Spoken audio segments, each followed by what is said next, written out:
सरकार ने सोचा भी बढ़िया बात है, इसको बढ़ावा देना चाहिए।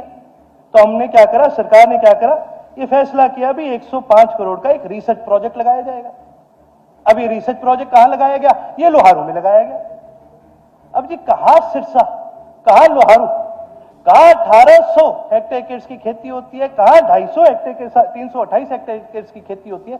कितना फर्क है दोनों इलाकों में।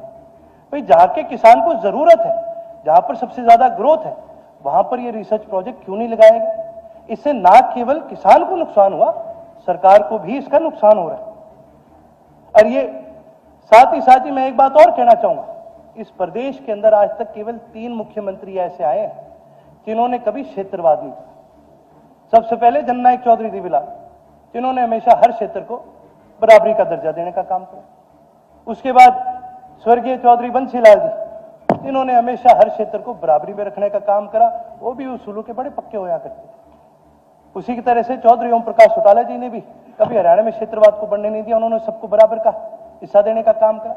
इसीलिए कल गुड़गांव का जिक्र आया, कल मेरे बड़े भाई ने भी जिक्र करा कि जी गुड़गांव देखो हमने कितना अच्छा डेवलप कर दिया। वाह जी वाह, इस पे तो सबने मेज भी बड़ा थपथपाया। मैं कहूंगा जी ज्यादा जोर से ना थपथपाइए, आपके हाथ दुखेंगे, क्योंकि गुड़गांव का असली आर्किटेक्ट यदि कोई है तो वो चौधरी ओम प्रकाश चौटाला है। ये चौधरी ओम प्रकाश चौटाला जी की विजन थी जिसकी वजह से गुड़गांव की डेवलपमेंट हुई। ये उनकी विजन थी जिसकी वजह से गुड़गांव आईटी सेंटर बना इस देश का।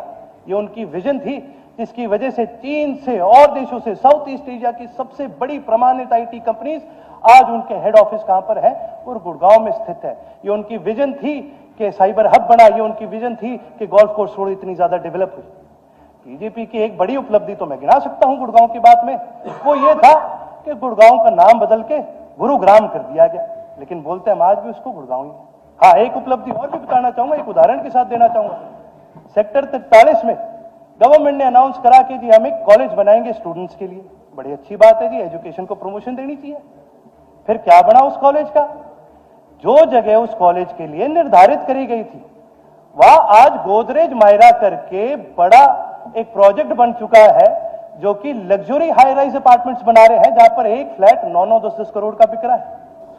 ये आज हमारी हालात होगी। हम एजुकेशन की बात करते हैं, पुराणों को संभालना दूर की बात, नए बनाना दूर की बात, जो बनने चाहिए थे, जिनका बजट आ गया था, जिनकी जमीन अलॉट हो गई थी, उस पर भी अब हम प्राइवेट बिल्डरों को फ्लैट बनाने की जमीन देने का काम कर रहे हैं।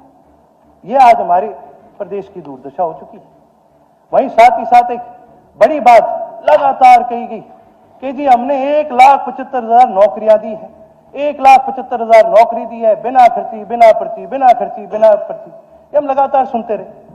सर मेरे को 2 मिनट का और दीजिएगा, मैं रैप अप कर दूंगा 2 मिनट में। मैं ये पूछना चाहूंगा आपके माध्यम से, तो ये जो बार बार 1,75,000 नौकरियां गिनाई जाती है, क्या ये पुरानी वैकेंसीज को भरा गया है या फिर कोई नई जॉब क्रिएशन करी है? क्योंकि यदि पुरानी वैकेंसीज भरी गई है तो इसके अंदर स्टेट को कोई फायदा नहीं है, कहीं पर भी अनएम्प्लॉयमेंट घटी नहीं है। इसकी वजह से स्टेटस को मेंटेन हो गया। और स्टेटस को क्या है, स्टेटस को आज के दिन ये है कि आज हरियाणा प्रदेश के अंदर 34.1% अनएम्प्लॉयमेंट है। ये मेरे डेटा नहीं है जी, मैं सीधा का सीधा CMI और CEDA को कोट करने का काम कर रहा हूं। ये सीधा सीधा सरकारी एजेंसीज है जो आज कहती हैं कि भाई हरियाणा आज के दिन पूरे देश में अनएम्प्लॉयमेंट में सबसे नंबर 1 है। नंबर 2 पे कौन है? नंबर 2 पे राजस्थान है, जिसमें सिर्फ 27%, सीधा सीधा 7% का फर्क। नंबर 3 पर कौन है?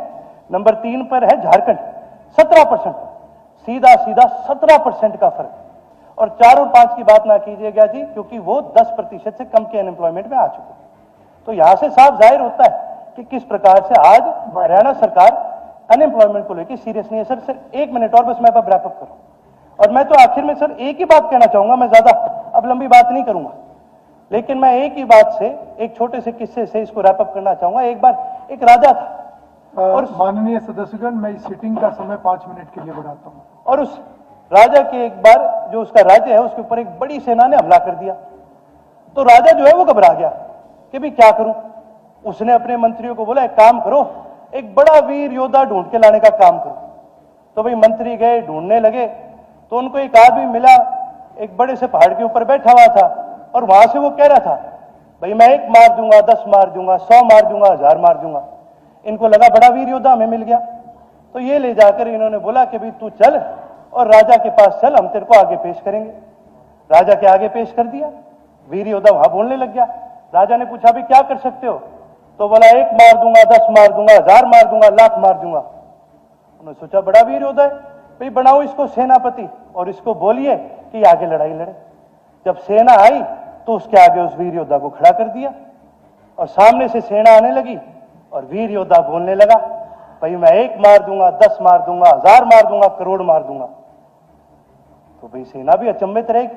अब मंत्री बोलने लगे भी आगे सेना सारा हो गया, अब तू लड़। तो वो कहने लगा भाई साहब मैं तो बातें मार सकता हूं, आदमी नहीं मार सकता। तो इन्हें तो बातें मारने का काम